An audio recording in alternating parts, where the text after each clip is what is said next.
Marawi 912 YouTube channel को subscribe करें।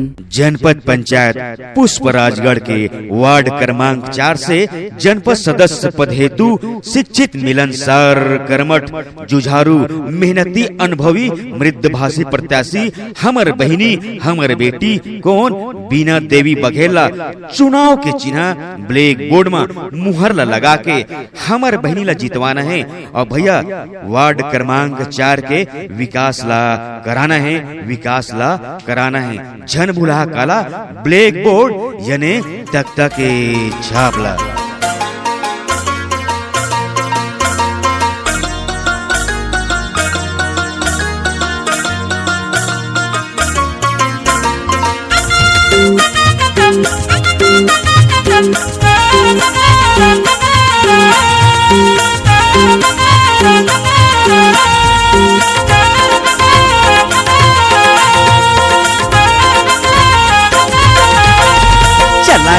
चला काकी जुर्मिल के जाबो खड़े हवे बिना दीदी जुर्मिल जीताबो। चला मामी जुर्मिल के जाबो खड़े हवे बिना दीदी जुर्मिल जीताबो। येला वोट दे होगा संगी साथी जुर्मिल के आओ मुहर लगा के येला वोट दे हो, येला वोट दे होगा संगी साथी जुर्मिल के आओ मुहर लगा हो येला वोट दे हो। चला काकी जुर्मिल के जाबो खड़े हवे हमर दीदी जुर्मिल जीताबो। चला मामी जुर्मिल के जाबो खड़े हवे बिना दीदी जुर्मिल जीताबो। येला वोट दे होगा संगी साथी जुर्मिल के आओ मुहर लगा हो येला वोट दे हो, येला वोट दे होगा संगी साथी जुर्मिल के आओ मुहर लगा के येला वोट दे हो।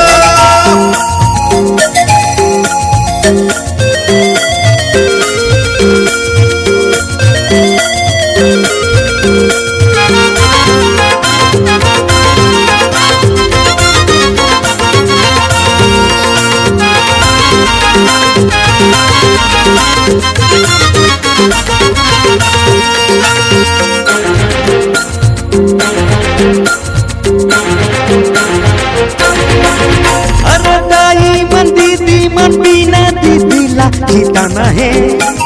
तख्ता के छाप भैया मुहर लवो मा लगाना है।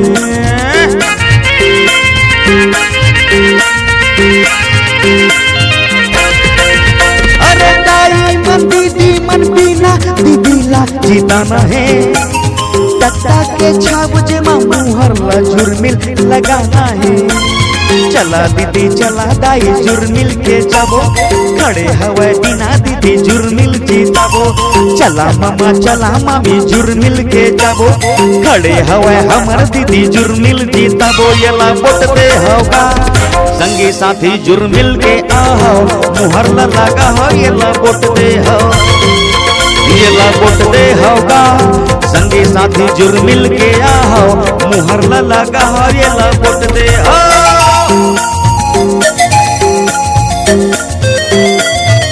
बीना दीदी की यही पहचान, बीना दीदी की यही पहचान दुख सुख के साथी और ब्लैक बोर्ड के निशान।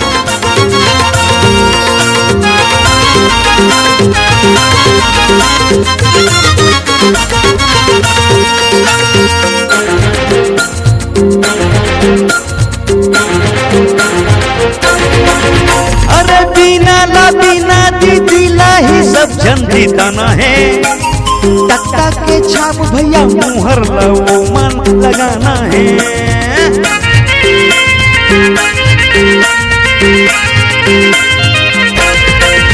अरे बिना दीदी ला ही सब जन जीताना है।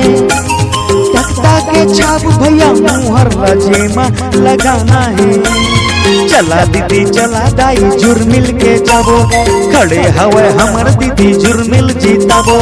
चला काकी जुर्मिल के जाबो खड़े हवे हमर दीदी जुर्मिल जीताबो। येला वोट दे होगा संगी साथी जुर्मिल के आओ मुहर लगा के येला वोट दे हो, येला वोट दे होगा संगी साथी जुर मिल के आहो मोहर लगा ये ला बोट दे चला काका जुर मिल के जाबो खड़े हवे हमर दीदी जुर मिल जीताबो चला मामी जुर मिल के जाबो खड़े हवे बिना दीदी जुर मिल जीताबो ये ला बोट दे हवा संगी साथी जुर मिल के आहो मुहर लगा के ये ला बोट दे